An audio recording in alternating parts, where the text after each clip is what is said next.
Fala pessoal, sejam bem-vindos. Bem-vindos ao projeto Eu Não Erro Mais, projeto que a gente está fazendo aqui do Escola Online para poder ajudar vocês com os principais temas que provavelmente serão cobrados de vocês na prova do Enem. Então, com uma forma ali de dicas e uma revisão também para você, eu apresento a minha parte, a parte de filosofia, parte integrante desse projeto que está tomando uma forma sensacional com os professores que a gente conseguiu juntar. Vamos lá então, porque hoje é a vez da gente dar uma olhadinha na introdução à filosofia e explicar um pouquinho sobre o que seria essa tal filosofia da natureza. Vamos lá então, sem mais demora, para poder fazer bonito igual o Galvão já fez, para tentar ser charmoso igual o Charles ou competente igual a Simone. Galerinha, não deixem de se inscrever nos nossos canais de comunicação, não deixe de se inscrever no nosso canal do YouTube mesmo, onde você vai ter acesso a esse e mais outros vídeos sensacionais. Dá uma olhadinha também no nosso Instagram, nas nossas redes sociais e acompanhe esse projeto bonito do Escola Online.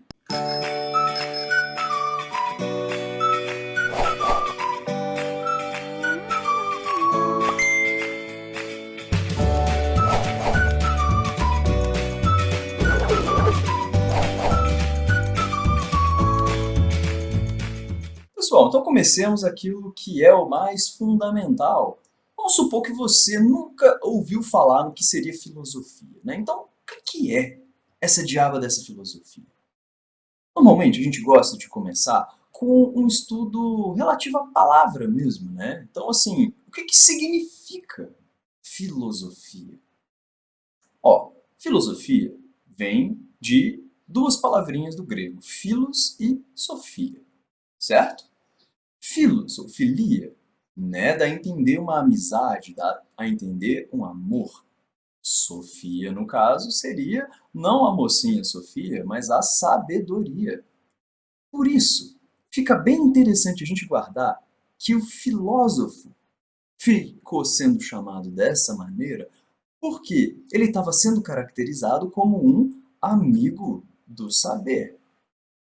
Então a filosofia surge com amigos do saber, com pessoas que amam buscar conhecimento, buscar respostas para as coisas do mundo. Mas aí fica aquela pergunta, beleza, a palavra filosofia é isso, mas o que estuda a filosofia? Bom, se você já assistiu uma aula de filosofia, sabe que é uma pergunta difícil de se responder. Afinal de contas, a filosofia é uma das áreas, se não a área mais básica, mais fundamental, e está ali no cerne da origem do conhecimento, se a gente pegar ali a origem grega. Não é filosofia, matemática, estão entre as disciplinas fundamentais, aquelas que fizeram a base para que as demais disciplinas do conhecimento fossem sendo formadas. Né? Então, querendo ou não, todas as ciências que a gente vê aí, geografia, biologia, história, sociologia, são filhas da filosofia e da matemática, certo?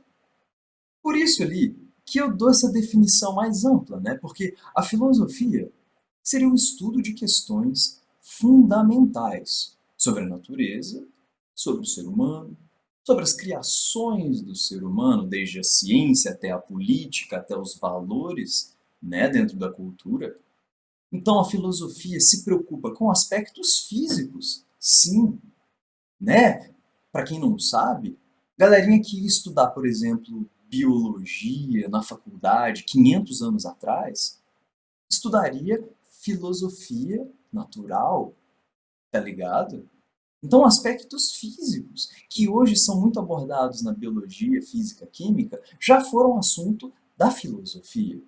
E até hoje existem perguntas filosóficas muito interessantes a serem feitas a respeito das descobertas e das pesquisas dessas outras ciências. Então, a filosofia pode ser aplicada sim, mesmo em disciplinas separadinhas atualmente da filosofia. Dá para filosofar sobre biologia, dá para filosofar a respeito da química. Também, além de aspectos físicos, existem também questões metafísicas que podem ser feitas. Não é? questões que dizem respeito ali à realidade que vai além do físico, um entendimento da essência do mundo. Também se podem fazer questões a respeito do que é o conhecimento em si. Na verdade, uma filosofia da ciência, filosofar, por exemplo, qual que seria a diferença entre o senso comum e uma pesquisa científica? Diferenciar um boato de uma verdade? Será que tem diferença? Será que não tem? A filosofia também busca se preocupar com questões relativas a governo, né? Essa instituição social que cobra da gente vários impostos, mas que também a gente demanda direitos, né? Então, dá para se fazer diversas questões filosóficas até hoje a respeito dos sentidos, dos rumos, dos fundamentos do governo. Também existe uma filosofia ética, não é? Uma filosofia preocupada com valores, preocupada com ações dos seres humanos, né? Tentando entender, por exemplo, por que que o certo é certo e o errado é o errado. Uma filosofia que busca até a própria autorreflexão, uma filosofia sobre a sua própria existência. O que que eu sou no mundo? O que que eu quero ser no mundo? Por que que eu penso do jeito que eu penso? E será que é certo ir contra o que os outros pensam? Então tem espaço para filosofia nisso também. Também tem espaço na filosofia da própria arte, filosofia da estética. O que que é beleza? O que que significa arte? O Galvão cantando Anitta é arte? Essa é uma pergunta filosófica, sim. Então eu repito, a filosofia envolve questões fundamentais, questões básicas, questões ali que vão ao cerne de vários e vários assuntos relativos à natureza e relativos também ao ser humano e seu lugar no mundo. Para filosofar, basta você ter um incômodo, uma questão, uma pergunta, uma dúvida sobre algum assunto. E a partir dessa dúvida, segue uma busca pela resposta. Agora, quando você se pergunta algo e quer saber uma resposta, se você está aqui querendo respeitar um método filosófico, então essa tua busca vai ser uma busca lógica. A filosofia privilegia o uso da razão. Então não é para simplesmente imaginar hipóteses impossíveis ou imaginar situações sem qualquer base. A filosofia busca respostas privilegiando o método lógico racional, ok? Agora, onde surge a filosofia?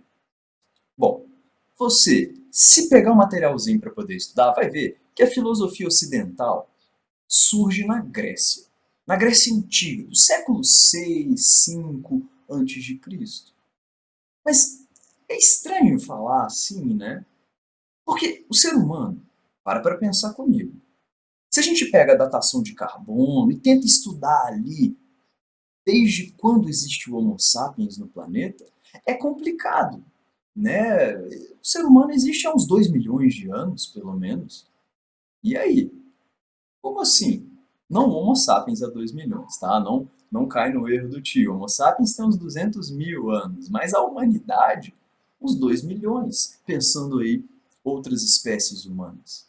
Enfim, pensando 2 milhões de anos atrás, ou 200 mil anos atrás, desde que o Homo sapiens existe, ainda assim é meio bizarro pensar como que a filosofia, sendo uma coisa até meio, né, intuitiva na cabeça de vocês, como é que a filosofia só surge no século 6 a.C.?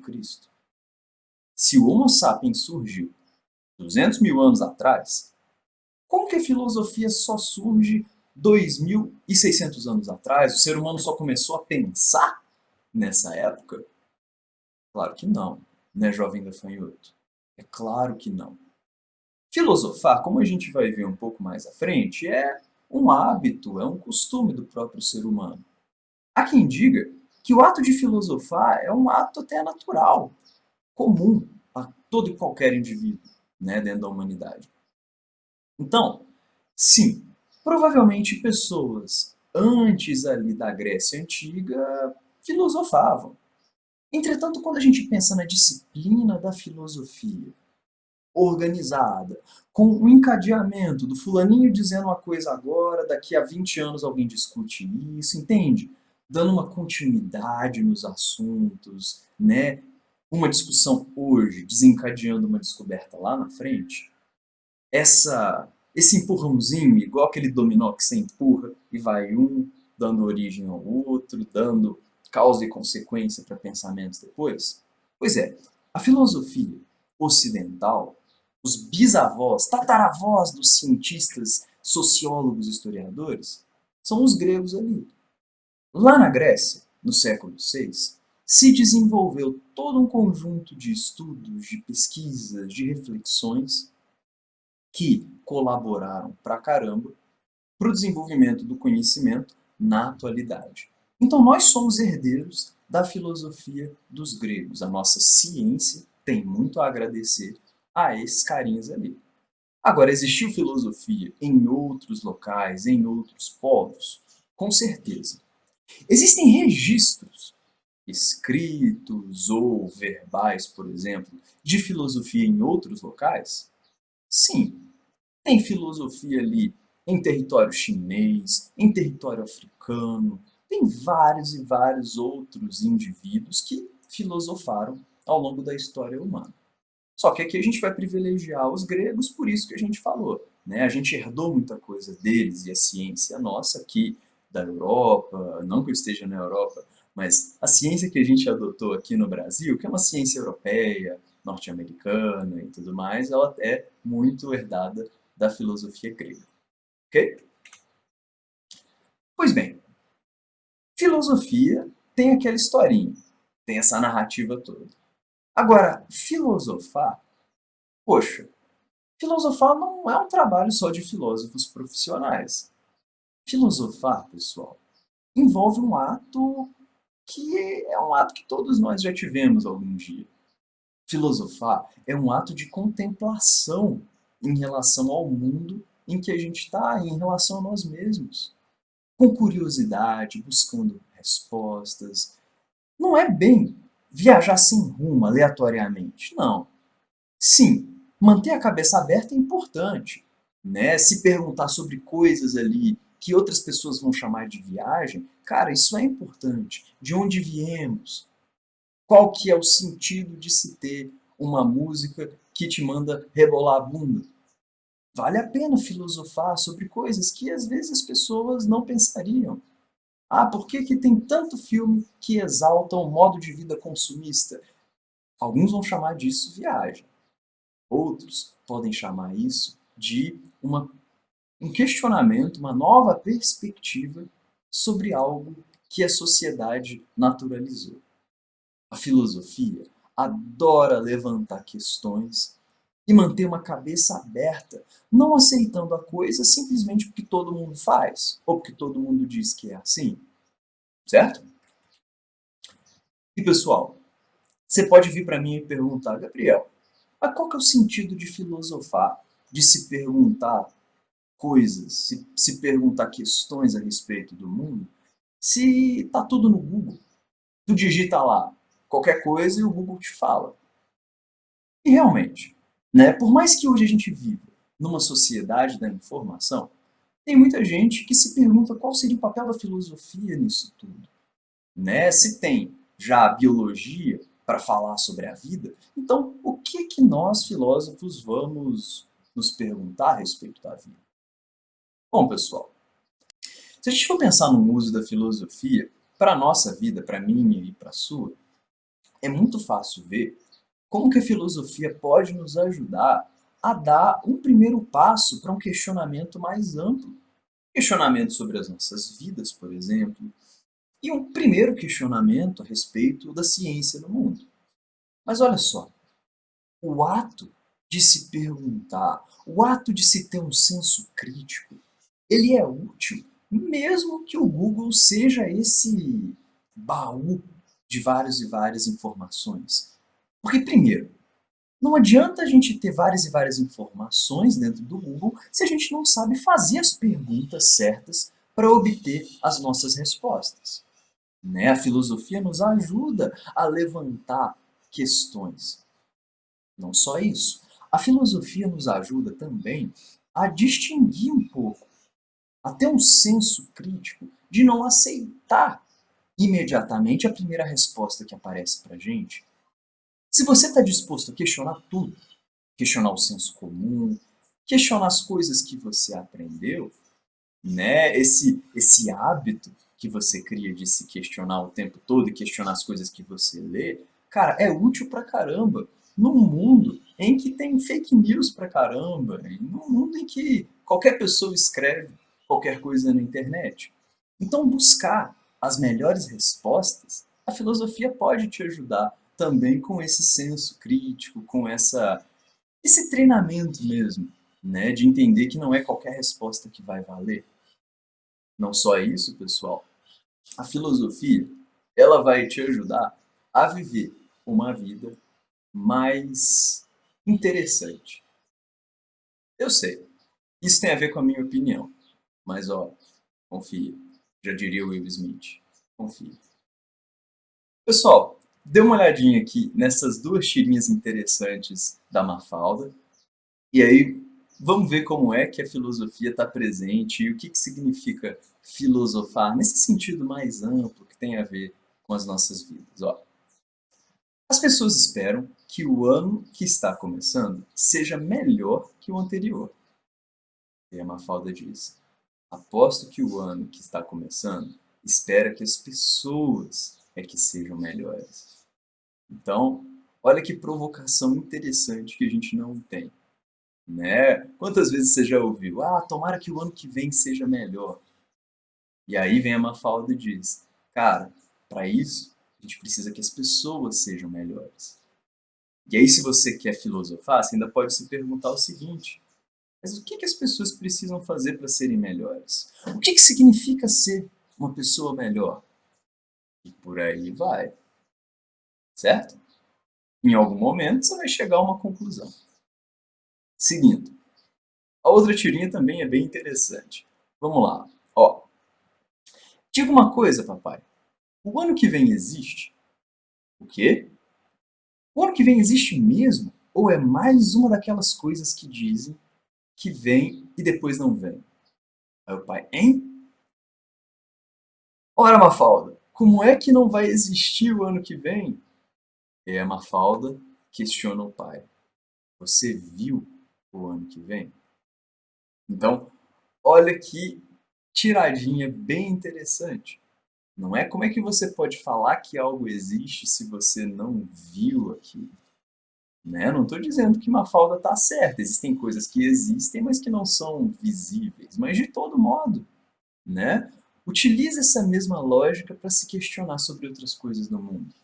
E você vai ver que o caminho que a tua cabeça vai fazer vai ser um caminho bem interessante e vai te ajudar a ter um senso crítico, como a gente comentou ali, mais apurado. Joia? Mas ó, já deu de falar sobre o filosofar. Vamos voltar à nossa aulinha de história da filosofia. Então você já viu ali atrás quando a filosofia surgiu e tudo mais. Vamos dar uma olhadinha, porém, em algumas perguntas fundamentais a respeito da filosofia na Grécia. Vou começar com uma mais básica. Se existe filosofia em vários outros locais, por que a gente privilegia a filosofia grega da antiguidade? Bom, um ponto é que a filosofia grega da antiguidade começou um caminho e esse caminho acabou gerando ali um rompimento com explicações vindas do mito.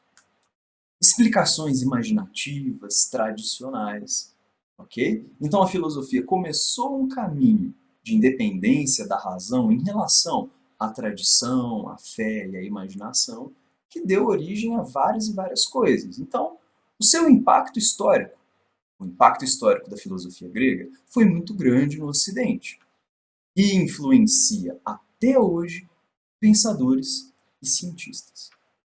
Joia? Mas assim, o que na Grécia favoreceu a filosofia? Então por que logo a filosofia surgiu na Grécia, se tinha outros povos ali perto, tinha ali os fenícios, já tinha Roma existindo. E aí, por que foi logo na Grécia?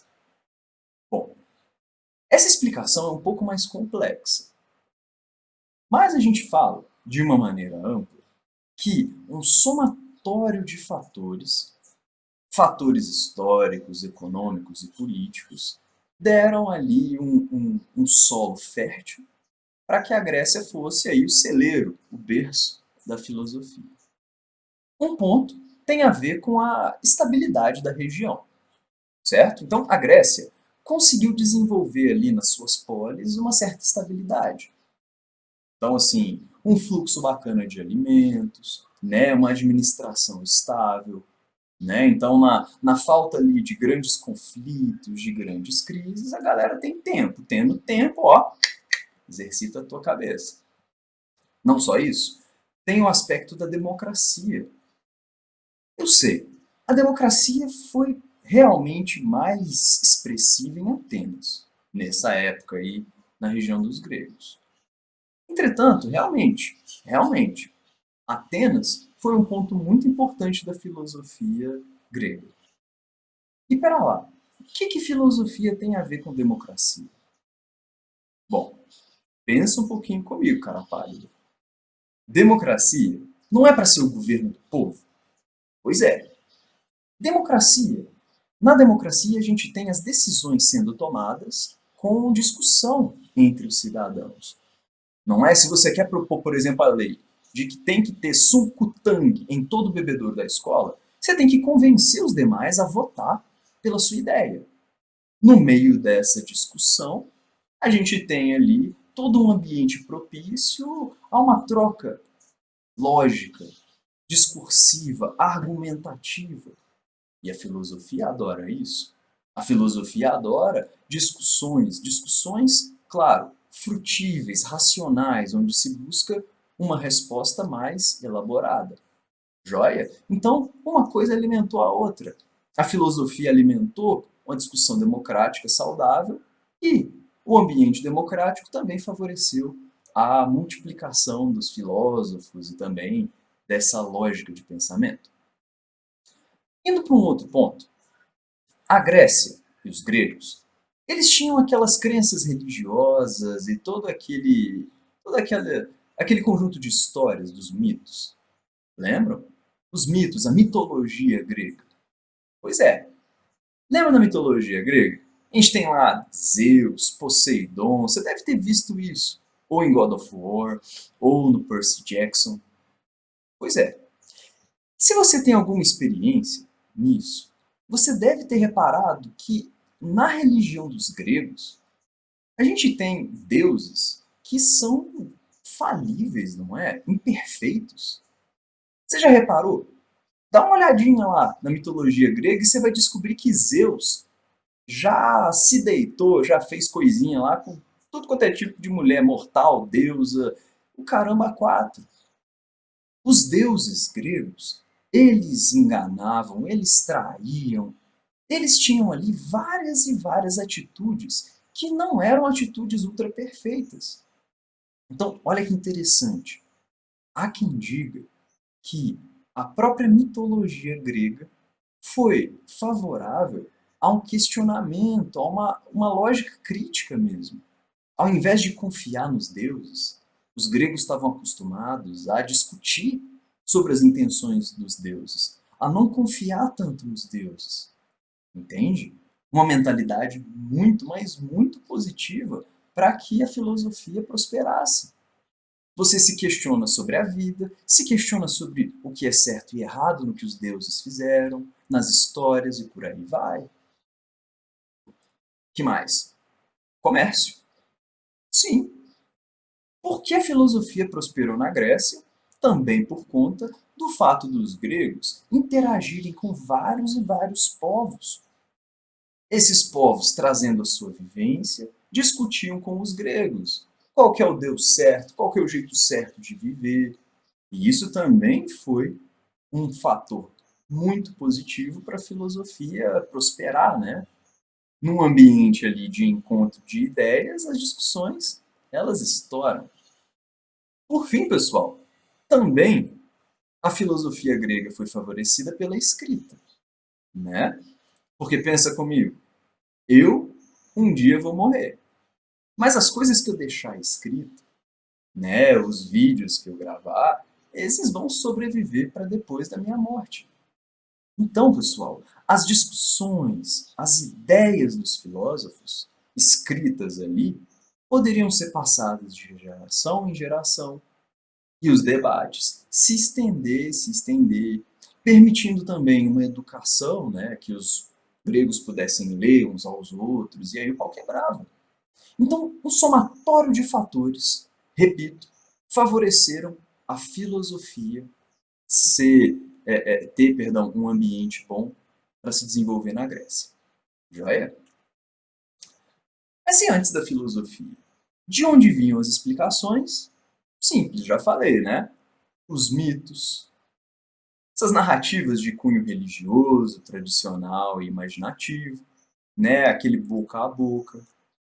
Então, o grego normal ali, quando ia para a padaria e queria saber por que vai chover, a explicação que ele obtinha era: ah, é porque provavelmente um deus X está lá incomodado, tá ligado? Então, assim, as explicações eram muito ali dentro dessa lógica do mito da religião grega, certo? Qual que é a diferença entre os mitos e a filosofia? São várias. Para começar, a filosofia busca explicações racionais, com base em evidências. Então você expõe os seus argumentos, você discute as ideias, né? Ou então você discute sozinho. O que é mais lógico? Com base no que eu já vi e já vivi. Qual que é a explicação mais lógica, mesmo que exista essa explicação mítica? Então, a filosofia, ela trabalha muito dessa maneira. Numa base lógica, numa base de evidências, certo? Por outro lado, o mito tem como base a tradição, né? A palavra passada de geração em geração, a autoridade dos grandes sacerdotes. Então, o mito, ele trabalha com uma maneira, né, de se enxergar o mundo, a natureza, enquanto a filosofia trabalha com uma outra, certo? Finalmente, pessoal, chegando à filosofia da natureza, a gente finalmente vai descobrir um pouco mais a respeito dos primeiros filósofos, certo? Os primeiros filósofos negros, os primeiros filósofos gregos, têm esse nome aqui, ó, de filósofos da natureza, o que já vai te ajudar pra caramba a saber um pouco aí sobre o tema de discussão deles. Os filósofos da natureza se preocupavam principalmente com questões relativas às ciências naturais, como hoje a gente entende, né? Buscavam, por exemplo, discutir qual que era a essência do mundo, se perguntando qual foi a origem do universo, se perguntando, por exemplo, do que as coisas da natureza são feitas, do que nós somos compostos, tá ligado? Se perguntando a respeito da vida, como a vida surge, qual que é o elemento mais fundamental para a existência da vida. Então, pessoal, a filosofia da natureza foi esse primeiro conjunto de filósofos interessados nesse tema. Pois bem, é complicado a gente juntar e falar muito rapidamente desses caras em questão de poucos minutos, né? Se você tem um interesse mais próprio de saber as ideias de cada um deles, pode procurar saber, eu vou passar alguns nomes para vocês. Mas em termos gerais, que é o grande objetivo nosso aqui, a gente pode falar que os filósofos da natureza buscavam ali entender princípios simples que pudessem explicar a complexidade do mundo. Por exemplo, eles buscavam entender a arquê. Acreditavam que havia um elemento original, um elemento presente hoje, mas também presente no princípio da existência do mundo. Porque para esses caras, a natureza, o mundo, a physis aqui, ela possuía uma lógica. Ela era ordenada, não era aleatória. Sendo assim, era possível obter uma explicação racional sobre a origem dessa natureza, sobre a origem desse mundo ao nosso entorno. E aí a gente tem, por exemplo, o pensador Tales de Mileto. Vamos dar uma olhadinha aí nesse que é tido como o primeiro filósofo natural. Tales de Mileto defendia que a água era essa arquê, era esse elemento original. Pensa comigo, a água cai do céu, a água está presente no parto. A água é aquilo que as plantas demandam. A água escorre pelos nossos olhos. Então, Tales, ao observar a natureza ao seu entorno e tentar buscar um elemento fundamental nessa ordem do cosmos, nessa ordem do universo, ele pensou, caraca, a água. A água é o elemento comum. Está presente hoje, está presente no início, é a grande responsável pela vida e pelas transformações do mundo. Então, a água é a essência, certo? Pois bem, para Pitágoras, já o rolê era outro. Pitágoras também buscou ali um princípio simples, né? Algo presente na origem do mundo. E para Pitágoras, se a gente tiver que dar uma explicação sobre qual que é a origem das coisas que existem no mundo, essa explicação são os números. Para Pitágoras, tudo são números, tudo é matemática, tudo pode ser descrito matematicamente. A natureza ao nosso entorno representa ali toda uma lógica geométrico-matemática. Para Pitágoras, portanto, tudo são os números, tudo é matemática. Então repara, nem só de elementos tipo água, ar e tudo mais, nem só desses elementos se faziam essas explicações. Tales e Pitágoras provavelmente nunca tiveram uma conversa direta, um para discutir com o outro. Né? Cada um está ali fornecendo a sua explicação com base nas suas observações. Mas não faz algum sentido? Heráclito. Heráclito de Éfeso foi um cara que também observou a natureza, como Pitágoras fez, como Tales fez. Só que o Heráclito percebeu um outro aspecto da natureza. Heráclito percebe que tudo muda o tempo todo. Se existe uma essência para o mundo, essa essência é a impermanência.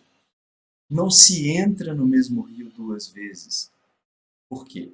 Porque as águas não são as mesmas. Quando você entra a primeira vez, a água está lá fluindo. Aí tu sai. E aí quando você volta para o rio, a água que te banhou não é mais a mesma. E é assim na natureza como um todo. As pessoas mudam, as coisas mudam. E o elemento que melhor representa a mudança, que é a arquê do mundo, esse elemento talvez seria o fogo. Fogo para Heráclito, certo? Agora, a mudança é a grande essência da natureza, segundo esse pensador. E o Demócrito? Demócrito você deve ter ouvido falar já naquelas aulas da Simone. Demócrito, que você já deve ter ouvido falar nas aulas de Química. Quem era esse Demócrito de Abdera? Bom, Demócrito foi aquele cara que propôs a ideia de que tudo é composto de partículas muito, mas muito pequenas, indivisíveis, essas partículas. Ele chamou de átomo. Para Demócrito, a arquê é o átomo. Tudo é feito ali dessas partículas muito pequenas e indivisíveis. Certo? Então repara aí, pessoal, como que alguns desses pensadores, se não todos, são pensadores influentes ou que chegaram ali a alguns pontos e algumas conclusões muito interessantes. A conclusão de Demócrito ainda é discutida, não é? A ideia do átomo é uma ideia viva, e por mais que se comente sobre partículas menores do que um átomo, tipo elétrons, prótons, fótons, ainda assim havia uma lógica toda por trás. Havia ali algo de racional e de evidências por trás da argumentação de Demócrito. Poxa, pensa lá Pitágoras também. Você pode não gostar de matemática, mas a matemática está presente em tanta coisa, não é? Da mesma forma, Tales, falando a respeito da água, ele chegou ali a uma conclusão interessante. Heráclito também, a respeito da mudança, se perguntando se as coisas mudam ou se as coisas permanecem as mesmas. De todo modo, pessoal, as contribuições dos pré-socráticos são interessantíssimas, não só pela conclusão em si, mas também pela atitude que os pré-socráticos tinham com a natureza. A sua busca pela verdade foi ali um primeiro importante passo dado ali pelos estudos, pelo ramo de estudos racionais a respeito do mundo, né? Então a gente pode falar ali que eles são os avós ou os bisavós da ciência, por que não? Vamos ver se você está atento e se você está acordado comigo ainda. Estava escrito lá no título do slide anterior um outro negócio além de a filosofia da natureza. Estava escrito entre parênteses. Vê se você lembra. Pré-socráticos. Pessoal, os filósofos da natureza são conhecidos como filósofos pré-socráticos. Pré vem de antes. Antes de Sócrates? Sim. Quem que é esse tal de Sócrates? Gente, olha só. Houve aquela filosofia pré-socrática, importantíssima, claro, com certeza. Mas o cara que a gente vai comentar rapidamente agora é um pensador que marcou a filosofia pra caramba também. Não à toa, a gente usa essa distinção: filosofia pré-socrática e filosofia de Sócrates e depois de Sócrates. Sócrates foi influente pra caramba. Vocês vão entender por quê dentro de instantes. Mas primeiro uma curiosidade, olha ali. Sócrates não deixou obra escrita. Ele não deixou escritos. Não tem um livro assim, tipo, Introdução à Filosofia, Sócrates como autor. Não. Não existe obra escrita de Sócrates. Aí você me pergunta, caraca, como que o sujeito então é estudado na aula de filosofia se ele não deixou algo escrito? Bicho, é aí que você vai entender que o impacto do Sócrates foi tão grande que mesmo sem deixar coisas escritas, a gente estuda ele. Por quê? Porque os alunos dele, porque pessoas que ouviram falar em Sócrates relataram algumas das ideias do Sócrates, relataram sobre o comportamento de Sócrates. Então, mesmo sem deixar coisa escrita, o impacto do cara foi assim gigantesco na filosofia e no mundo grego, certo? Vamos começar do básico. Sócrates foi um filósofo ainda do século V a.C. Primeiro ponto que você precisa saber.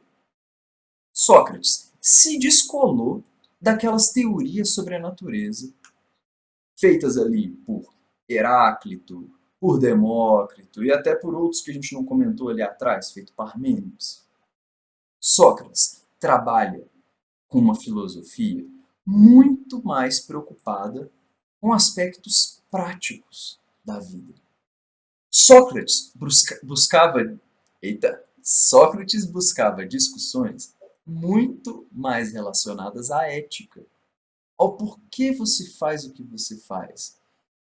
Uma discussão muito voltada às virtudes, ao porquê nós somos o que nós somos. Porque Sócrates era muito influenciado por uns dizeres que ele leu ali no topo do templo de Delfos. No topo do templo de Delfos. Que dizia ali, no topo do templo de Delfos: conhece-te a ti mesmo e conhecerá os deuses e ao mundo. Como assim, conhece-te a ti mesmo? É, conheça a si mesmo. Por que eu faço o que eu faço? O que eu acho sobre o mundo? Será que o que eu acho sobre o mundo é verdade? Ou será que eu posso melhorar as minhas opiniões, transformá-las numa verdade? Sócrates trouxe a filosofia de algo mais próprio daqueles que eram sábios para uma pessoa comum. Sócrates defendia a filosofia como uma atitude. Não só a filosofia envolve a busca pelo conhecimento, mas também a filosofia é um tipo de vida, é um modo de encarar a si mesmo e ao mundo. Para Sócrates, a gente tinha que filosofar. A gente tinha que buscar a verdade por conta própria, a gente tinha que entender melhor sobre nós mesmos e sobre o mundo. E a atitude do filósofo é uma atitude de alguém que não se acomoda. Sócrates achava que Atenas era tipo uma égua preguiçosa. E Sócrates se enxergava como uma mosquinha que fica ali zumbindo no ouvido do ateniense, zumbindo no ouvido daquela égua, para poder fazer essa égua pelo menos se movimentar um pouco. Sócrates não gostava de uma atitude passiva em relação às coisas do mundo. Então ele provocava as pessoas a se perguntarem, a se questionarem sobre por que elas fazem o que elas fazem. Sócrates provocava as pessoas a se perguntar sobre por que as pessoas poderosas estão lá, ou o que elas pensam a respeito do mundo. Para Sócrates, a filosofia era uma atitude, a atitude filosófica, que era uma coisa muito positiva para as nossas vidas. Sócrates não foi o único a trazer a filosofia aí para essa coisa da ética, dos valores, do que é certo e errado. Tinham outros filósofos que também se preocupavam com assuntos assim. Se perguntaram aí sobre o que é justiça, sobre como conseguir conquistar a aprovação de uma lei, por exemplo. Esses caras eram sofistas. Só que Sócrates não gostava muito dos sofistas, pode anotar isso aí. Para começar, os sofistas tinham ali uma relação mais ampla com a verdade. Sócrates achava que o papel da filosofia era chegar à verdade. Conhecer-se a si mesmo, sim, conhecer o mundo, mas conhecer para saber a verdade mesmo, para entender a essência de um conceito. Os sofistas, porém, já tinham uma visão mais relativista a respeito da verdade, achando aí que a verdade varia de um para o outro e tal. Sócrates não gostava disso. Sócrates também discordava dos sofistas. Por quê? Porque eles cobravam pelo ensino de virtudes. E para Sócrates, não. Educação não é uma coisa que você cobra. Educação é uma coisa que você compartilha. Conhecimento, para Sócrates, não era algo a ser vendido. Uma pessoa que vende conhecimento é uma, nas palavras dele, prostituta do saber. Pois bem, como a gente comentou, Sócrates tinha uma visão bem aberta a respeito da filosofia. Ele dava suas aulas, transmitia ali o que ele pensava e compartilhava conhecimentos com os outros de uma maneira mais pública. Então ele apresentava a filosofia como um diálogo, né? Uma troca mesmo entre ele e outra pessoa. Duas pessoas trocando ideias e numa lógica aí dialética, obtendo uma verdade, com um diálogo, com um conflito de ideias opostas. Sócrates utilizava ali um método. Esse método era conhecido como maiêutica. A maiêutica, palavra ali que vem da palavra parto, parto das ideias, era a maneira ali com que Sócrates buscava, ao mesmo tempo, obter a verdade e, ao mesmo tempo, provocar as pessoas a chegarem à verdade por conta própria. Então, como é que funcionava? Basicamente, Sócrates te perguntava alguma coisa sobre um assunto, né? Então, tipo, me define aí o que é justiça. Daí o carinha lá na rua, assustado, né? Meu Deus, o que você tá me perguntando aí, mano? Ia lá e respondia pro Sócrates. Ah, eu acho que justiça é isso. Daí Sócrates ia começar a lançar pergunta. Lançava uma pergunta, mas pera lá. Justiça é isso, mas e no caso tal? O caso tal foi justo? O que você acha? Ah, mas e no caso do outro cara? Foi justo? E aí ia lançando. Desse modo, Sócrates ia provocando a pessoa a repensar os seus próprios conceitos e ali, num trabalho de ironia, ele ia fazendo a pessoa construir uma nova conclusão sobre o assunto. Né? Ele, num primeiro momento, desconstruía o senso comum, desconstruía um pouco da ideia que aquela pessoa tinha, e aí, em seguida, dava um auxílio ali para aquela pessoa chegar a um parto da ideia, chegar à verdade por conta própria. Por isso, maiêutica, parto das ideias. Sócrates se via ali como um parteiro. Sócrates até chegou a ser colocado ali por uma sacerdotisa como o homem mais sábio da Grécia. Agora, ao invés de se sentir uma pessoa, né, vaidosa, caraca, sou o homem mais sábio da Grécia, não, Sócrates se incomodou com isso. Sócrates fazia essas perguntas para as outras pessoas também para poder, sabe, entender, poxa, aquelas pessoas são tão importantes, será que elas não são mais sábias que eu? Será que elas não têm a sua própria sabedoria? Sócrates tinha certeza de uma coisa. Ele sabia que ele não sabia. Claro, ele tinha conhecimentos na sua cabeça, entretanto, ele tinha muito mais, provavelmente, muito mais dúvidas do que ele tinha certezas. Essa é uma atitude filosófica também. Manter a cabeça aberta, manter ali um espírito aberto a novas e novas discussões, de modo a cada vez mais aprimorar o seu conhecimento e aprimorar-se a si mesmos. Para Sócrates, a busca pelo conhecimento era uma busca pelo bem também. A busca por virtudes, né? Entender, cara, eu quero ser uma pessoa boa, mas como ser uma pessoa boa? Cara, esse é um caminho fundamental, um caminho sensacional que leva a uma melhoria da pessoa em si. Sacou? Bom, por mais ali que Sócrates tenha sido essa figura, que talvez você esteja um pouco mais simpático agora, Sócrates acabou sendo condenado à morte lá em Atenas. Ah, mas por quê? Ele foi acusado de corromper a juventude. Ele foi acusado de desrespeitar os valores gregos. Então, olha isso, pessoal. Um indivíduo que propõe vários e vários questionamentos e uma profundidade maior do conhecimento é ali rotulado dessa maneira. Certamente Sócrates incomodou muitas pessoas. Certamente as questões do Sócrates devem ter incomodado ali indivíduos poderosos e tudo mais. Né? E apesar dessa condenação, apesar de Sócrates acabar a sua vida ali tomando veneno, ele deixou um impacto gigantesco em gerações e gerações de pensadores gregos e até hoje.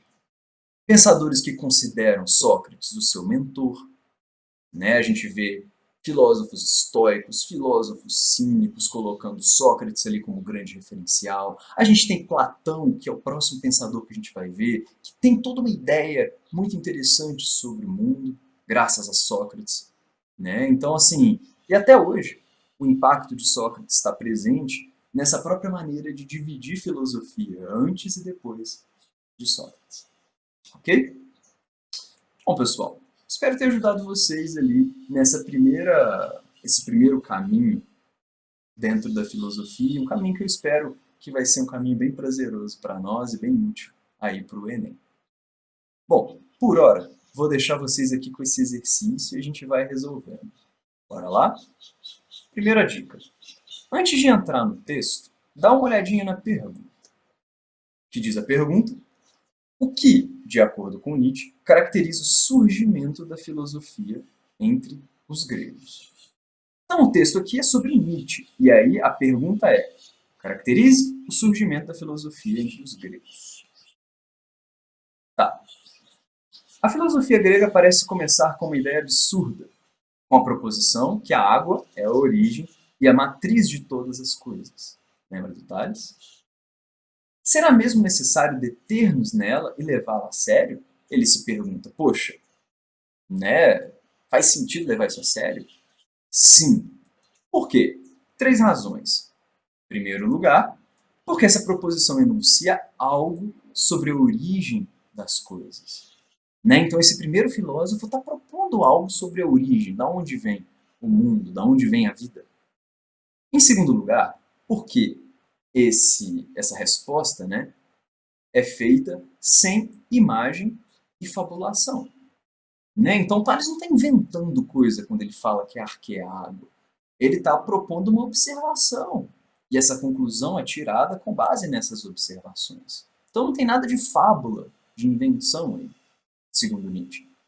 E, em terceiro lugar, porque nela, essa coisa da água se arquê, embora apenas num estado inicial de crisálida, está contido o pensamento, tudo é um. Pois é. E aí? O que caracteriza o surgimento da filosofia entre os gregos, segundo Friedrich Nietzsche? Vamos lá. Letra A. O impulso para transformar mediante justificativas os elementos sensíveis e verdades racionais? Não foi trabalhado com isso no texto. Vamos para a próxima. B. O desejo de explicar usando metáforas a origem dos seres e das coisas? Não. Não. Quando o Tales, por exemplo, está lá falando da água, ele não está fazendo uma metáfora. Ele está dizendo que ele observou a natureza e chegou a essa conclusão. Então, está fora. Letra C. A necessidade de buscar de forma racional a causa primeira das coisas existentes, ou seja, a origem? Com certeza. Letra D. A ambição de expor de maneira metódica as diferenças entre as coisas. Não, também não. Não é falado isso no texto.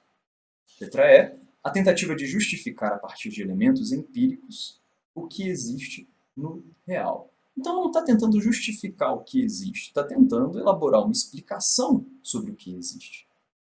De todo modo, ficamos ali com a letra C. Bom, pessoal, espero que você tenha gostado. Se você gostou, volta. Se você gostou, compartilha esse vídeo, é muito importante isso. Curte, deixa um biscoito. E, mais importante, se você gostou, volta. E a gente vai ter mais coisa para vocês.